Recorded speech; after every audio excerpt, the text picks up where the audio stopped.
Hello and welcome to another episode of Be the Hero of Your Brand. I'm Ben. And I'm Rachel. And we are the team here at Your Video Team. Yeah, we are.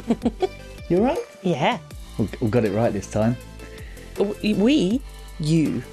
I got it right this time. Yeah, don't you take me down on that sinking ship that there was last week. We've got an intro. I just need to remember it every time. Yeah, see, but we need to get that hook beforehand. Oh yeah, but this is a conversation. We can get to the hook in a minute.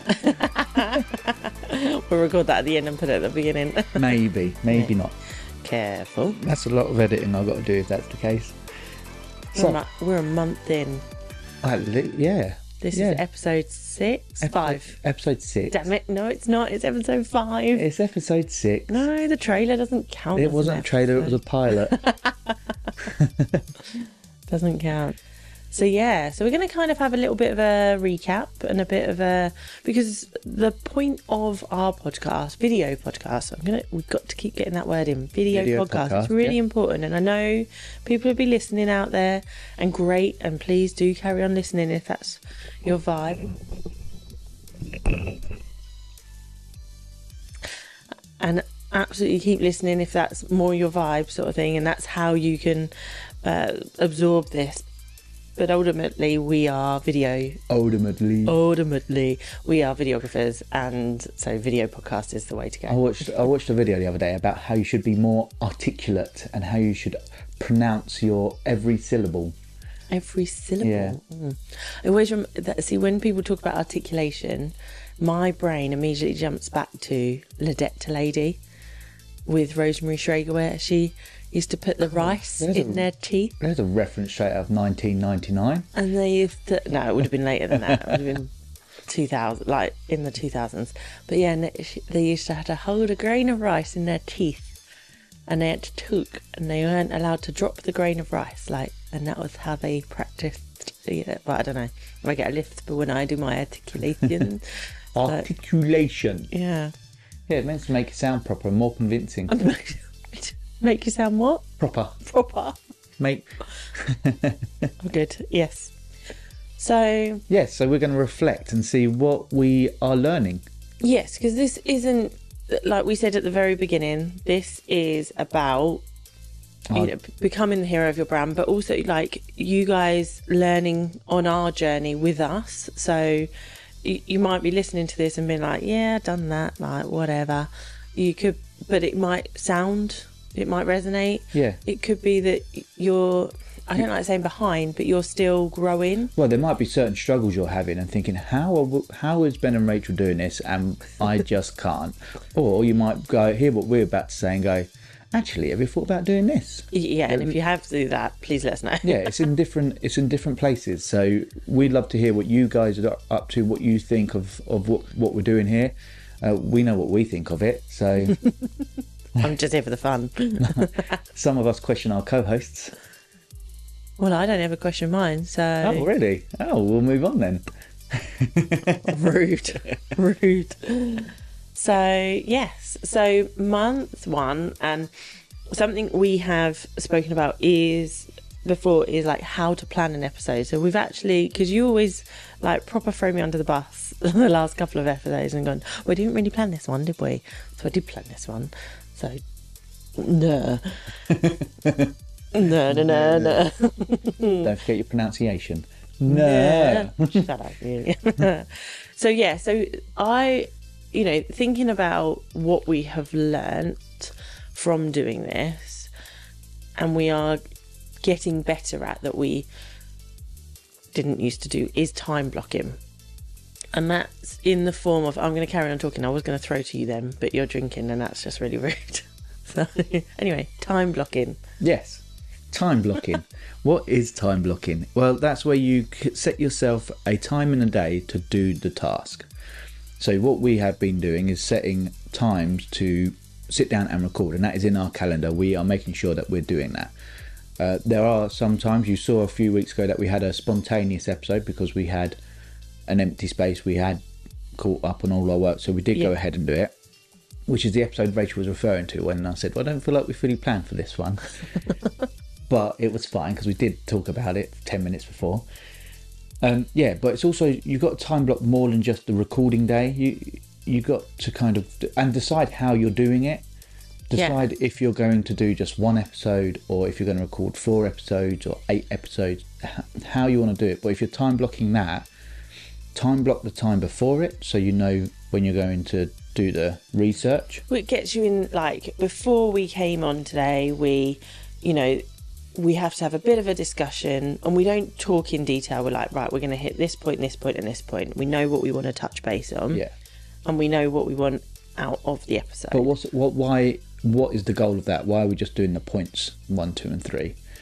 Well, there's no point us sitting here and overwhelming with 15 points that people are like, oh, there's too much for me to take away. Whereas if we give 3 points you can take away from each episode, it's a manageable amount, it's achievable, and so actually you absorb that after. It's like when you're told, like, remember the number pi. It's like everyone can go, 3.14, and I want to say 7. Oh, I don't know. 3.149, 3.147. See, but you can only remember, and phone numbers, like, you can only remember so far. So if I was to give you 10 points, you'd probably remember maybe 3 or 4 of them. Yeah. But you wouldn't. So actually, how valuable is that? I also think it gives us the element of time as well. When we keep it to 3 points, we can expand on that and tell stories around each point rather than just going through a list. It's not a shopping list at the end of the day. It's not going, set up your camera, set up your microphone, set up your lighting, set up this, set up that, sit down, start. It's not that. It's going... It's cementing what the point is. Yeah, so we have our learning. So why time block? Because we have learned that if we time block our research, we're ready for an episode with our bullet points that we've created, which we can discuss and go further on. But also if you time block your post stuff as well, so you know when you're editing, whether you're editing 1 episode at a time or whether you're editing 4 episodes at a time, kind of mentally puts you in the right place as well, doesn't it? And I think what I've learned about time blocking is when we first started doing it, I was like, I don't know how long it's going to take. We're recording a half-hour episode. I need half an hour. And actually, I don't. I need 15 minutes before, 15 minutes afterwards. I need that bumper either side. And it could be that I need, a half hour afterwards because, for argument's sake, today we're out and about. So... we know you're going to need to pack down all the equipment afterwards. Yeah. So when you first start time blocking, give yourself more time than you even feel you need. Like, I would give us 3 hours and be like, right, this is going to take us a morning to do 9 till 12. This is what we're going to do. And then really record that in, like, either down or mentally in your diary and be like, actually, it only took me to this long. Yeah, it's definitely better to have it written somewhere and probably even have it on a digital diary rather than have it on your notepad or your paper diary, because something like Google Diaries, Google Calendar, it's going to give you a reminder 10 minutes before. And yeah, but what I mean is when you're recording to learn how long things take you, give yourself too much time and scale back, because right now we know, right, this is going to take us the whole morning, so I'm booking nothing else in because I don't want distractions in case it does.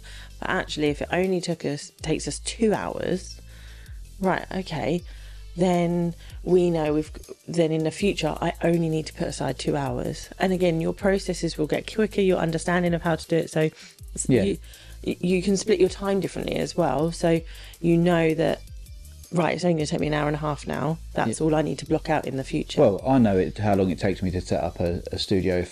If I'm going somewhere, I know it's a 35 to 45 minute job putting this studio together, depending on the lighting situation in the room that we're in, whether it's big windows and stuff like that. But also, we have the advantage that in our office, this is kind of set up when we're there all the time, so we can just step in. So that kind of setup does reduce our time a fair bit. We want to make sure we're doing the research right, so we make sure we're setting time properly for that. We say for a 30-minute episode you want to do 30 minutes of research ideally as a minimum. So that's where we are making our time back, is the setup time is less, but The research time is more and is right, because that's what gives us the best results. Editing time is different to the episode, depending on how much we've recorded as well. Yeah, and obviously we're talking like we currently record on a week by week basis. We are in a stage and that we can do that, and so that is how we do it. But we have a partner of ours who bulk shoots, so they record 3 episodes in one day. I remember the very first day that we recorded with them, it took all day. Yeah. Whereas now, I think the last time they came and recorded with us, they were like, well, half a day. And that enabled us to sit down afterwards and really evaluate and go, right, so for the future, do we only want a half a day? Is there a way, like anything we want to add to it? Do we want to add more research time? Are we getting everything we want out of that recording time? Because they were blocking the entire day. And that's what it's enabled us to do now. Yeah. So that's great. But that does include their research time as well. It's not like... Yeah, they do. So we do the research very first thing for all 3 episodes. Yeah, but the very first time we had a research day, a recording day, and then the aftermath day of us like, right, here's all the content. Now we pretty much do that all in 1.5 days. Yeah. So yeah. So yeah, it's little things like that. Practice, so, that does make it, but definitely look at that. Time blocking, and not just time blocking the physical thing, but again afterwards is right, editing time, scheduling, those sorts of things as well. Doing the research into what else you can do. So what else?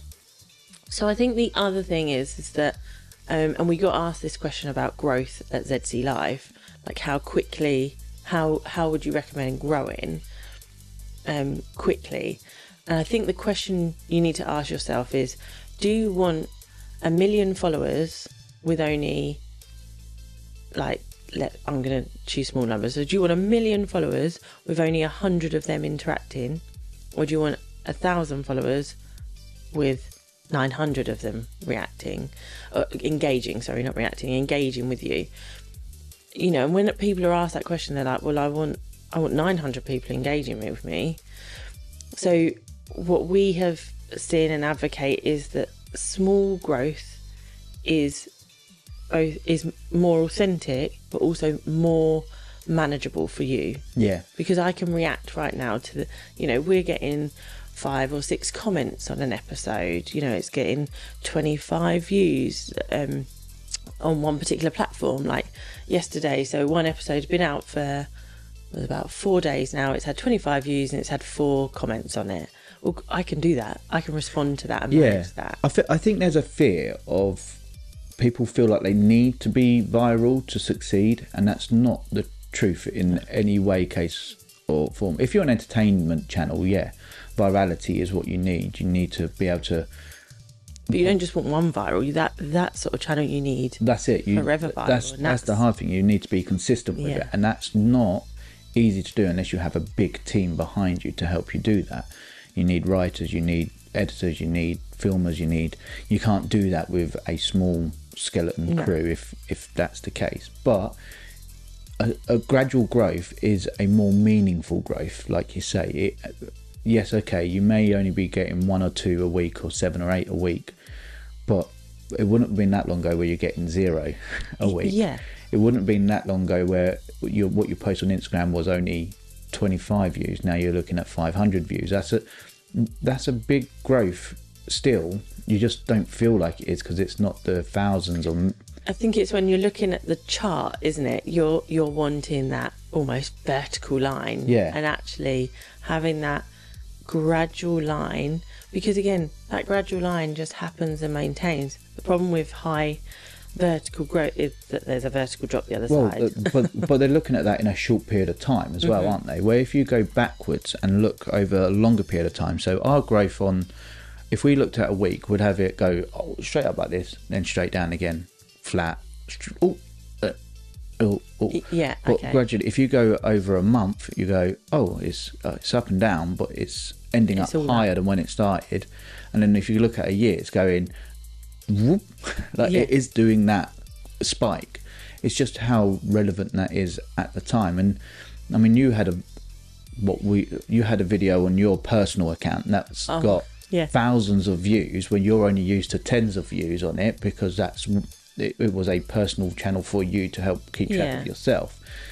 But you had one that scored thousands of views, and then you were trying to live that high I again. was trying to chase it, and it was soul destroying that any other video I put out wasn't good enough. Yeah.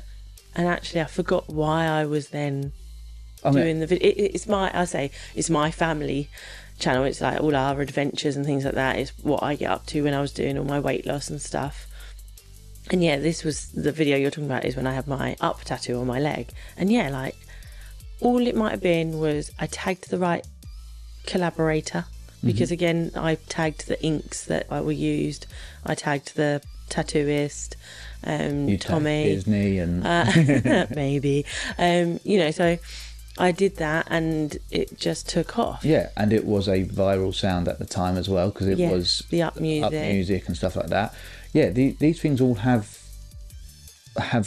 accumulated into making that a successful. And it was tattoos. People love tattoos, especially on social media, seeing them being created, seeing people with them and all that kind of stuff. Yeah, these things all caused it to be. And the story behind the tattoo as well all came into, you call it like the perfect storm, whereas our family trip to Rochester isn't gonna resonate with nearly as many people. No, Locally, maybe a couple of families, but hey, got 250 views. Yeah, but again, before all that, you were only getting tens of views. Oh yeah. So there is growth there. It's just you're not necessarily going to have your highest point happen until a long period.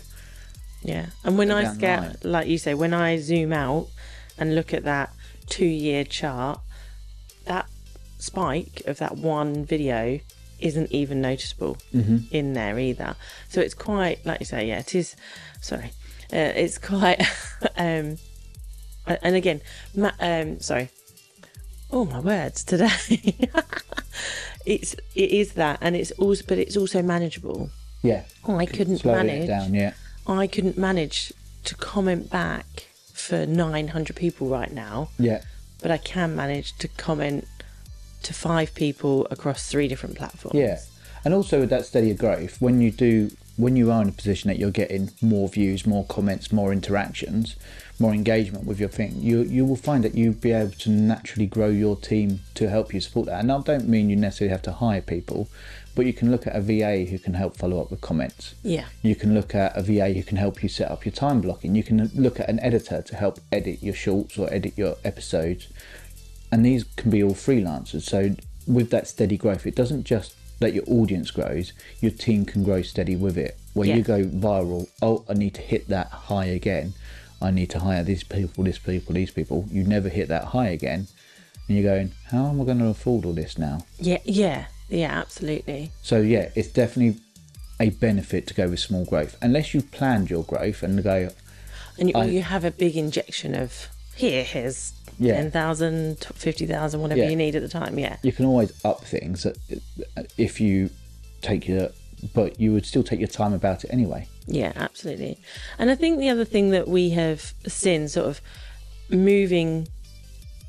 because of some of the comments being made, and not just through ours, but we know through our partners. I mean, we'll talk about it in a second with Family Law Cafe, but is then going on to point 3 is that because you're getting that authentic engagement, people are asking you questions, which is then going, oh, actually 3 people have asked me that question, so I'm going to do a webinar on that.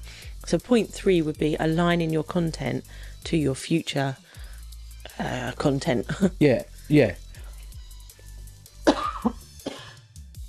Sorry. Yeah, you're right. Your podcast, you might think, oh, I filmed it, I need to promote it, I need to get everything out now. No, you don't. Again, slow it down, come back a bit. Future-proof yourself. You're making an evergreen asset here. Yeah. You're not making something that is viewed only this week. That's the big difference with podcasts or evergreen content compared to viral content. Viral content is see now, gone later. Yes, yeah. Where evergreen content, podcasts, educational content, it's going up gradually, and you will hit the tens of thousands to hundreds of thousands to the millions of views if your channel gets big enough. And that will all happen, but happen gradually. It will be exponential growth, not just sudden growth. So knowing that you want to produce stuff in the future, so you mentioned Family Law Cafe. Yeah. We had a great episode where, subject was quite hard to listen to, but it's about narcissism. Yeah. Through their podcast. That did have rapid growth on it, but because of all the work we've done for the year beforehand, we were able to manage that. We were able to work with it, look into it, and see what people are asking. And this is the thing, isn't it? So, my goodness, sorry. And this is the thing, isn't it? Is that when we've now been with them a year, you've been managing and producing their podcast for a year, and Joanna was doing webinars when we first met her. And how many sign-ups and people were they having come along to those then? So she did do webinars with us when we came on board. I don't know how much she's done before that, but she was doing lives and getting like 10 people on a good live. 10 people log on to the webinar and things like that. Maybe 30 sign-ups, if that sort of thing. So that's what she was getting when we very first started with her at the beginning of the year. We're now, like I say, a year on, and the difference then to now is she would go, I'm going to do this webinar and pick the topic, whereas we did a podcast. From the podcast it got some incredible interaction, lots of questions. From that she went, there's more here, I need to answer these questions in a more manageable way, and we suggested, well, let's do a webinar with the expert who you'd had on the podcast. From that, she had how many sign-ups? She had, I think, about 70 by the time it was done. When it went live, 70 sign-ups. And then on the day itself, went live and hosted the webinar. She had sort of 40 attendees. Yeah, and what was good about the attendees is that they stayed on for the whole thing. I don't think there was anyone who really dropped off. Yeah. But also, they were people who are at the stage that they're needing Family Law Cafe. Yeah.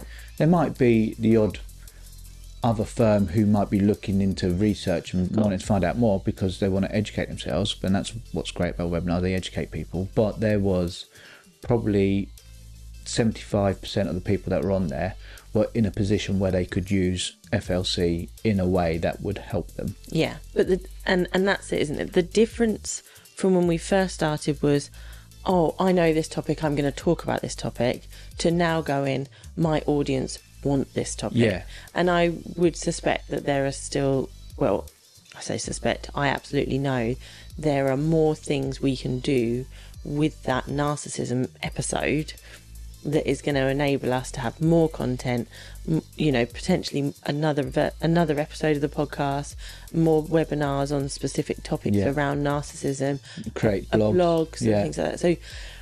So utilising the video podcast as, like we say, the marketing strategy, and listening to that authentic audience that are coming back to you to do that. Yeah, and again, they've got another webinar coming up around finances, and they've got an expert coming in who was on the podcast who expressed what they know and do, and people want to hear it. Definitely, people want to find out about finances when it comes to. Do they? Do they know what you're trying to tell me? Huh? I've done research on their page, and it said that. But but it's also, if you look at someone like Gary Vaynerchuk, he isn't just posting out content that he's recorded this week. He does do that, but he's also going back and going, I've done this many years ago. Either he's done a prediction that's come true, whether out of his 10,000 predictions that he's made, but only 3 of them might come true, but when they are true, he is putting it out there again, saying, I said this 10 years ago, look. He's looking at people who he spoke to in the past and are coming back, and they've had that growth and they've had that development and they've improved themselves, and he's making that as a personal story. He might just find someone, he might find an old video and go, what I said here was great, but now I'm saying this, and do comparisons as well. So it's looking how that's your evergreen asset. All because you filmed a podcast today doesn't mean every piece of content needs to go out tomorrow.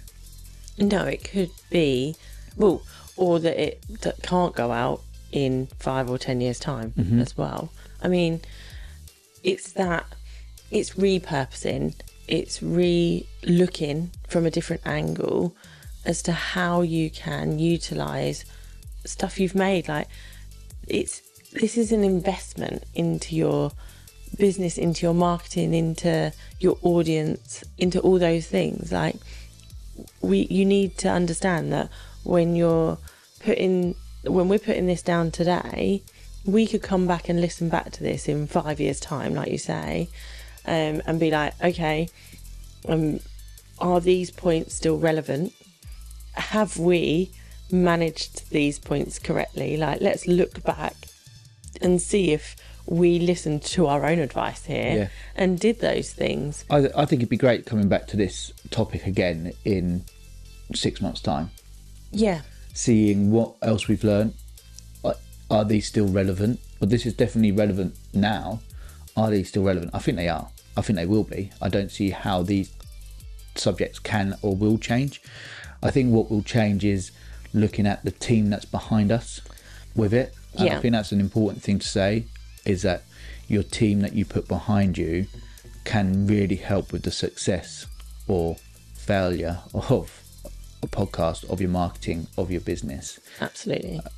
So I think that in itself is a whole discussion, isn't it? Is what sort of team you have, and how you grow that team. Yeah, is a whole entity in itself. So let's quickly summarise over then. So we've spoken today about time blocking for every aspect, research, for recording, editing, for editing, and for scheduling. And taking everything out of the video podcast.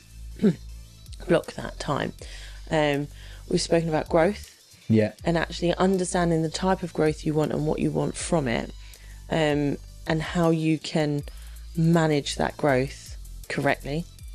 We've spoken about aligning what we're doing now with our future assets as well. And just going on that one more time. Okay. Is think about your lead magnets that you've got coming out. Like, okay. We've got a 14-step checklist on creating your own podcast, available in the description. It is now. But like, that is an asset that you can use time and again. But is anything that we said, is that this whole episode is great with that tool. Yes, is a good thing to give away with that.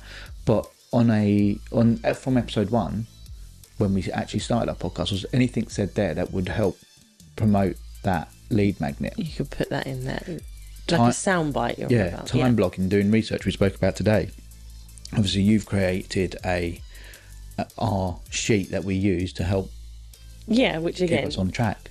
It isn't yet, but will be. So keep an eye out. It will be available as a downloadable tool that people can be like, well, I've got a podcast and I want to make sure I'm really planning my episodes properly. And it's a 1-page plan that you just go dunk, dunk, dunk, dunk, dunk. So absolutely, that will be available, and how many episodes does that resonate to? Yeah. Or a soundbite that I can grab this soundbite out of this episode in 4 months' time and be like, oh, I've updated that lead magnet, so I'm going to put that out there with that. Amazing. And I think it's about, with these things, is playing to your strengths. Yeah. So as we said, like, obviously building a team is going to be an episode in itself, but I think we, in summary of this one, is also playing to your strengths.